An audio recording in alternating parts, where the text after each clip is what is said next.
Hi friends welcome to our channel Odisha communication. तेबे देखो तुम मान गोटे नुआ नोटिस आसी OSS तरफ बहुत इंपोर्टाट नोटिस रही से जो मैंने अप्लाई करथिलो को एग्जाम पाई ना combined post of graduate level बा CGL है CGLR पे जो मैंने अप्लाई करथिलो तांको पई आज नोटिस रही।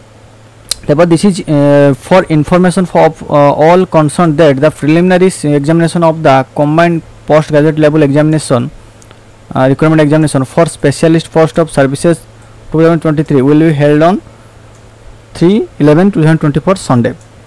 अर्थात जो मैंने CGLR पे अप्लाई करथिलो ना सेमानकर एग्जाम डेट आसी तुमर जो प्रिलिमिनरी एग्जाम डेट तुम 31/11/2024 तुम हम है।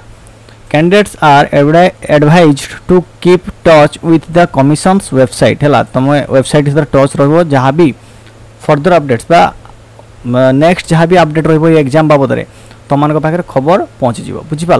तो ये थी इंपोर्टेंट इनफॉरमेशन। आशा करी निश्चय तुमको हेल्प करो जो मैंने अप्लाई कर जोरसोर प्रिपेरेसन लगी पड़ है।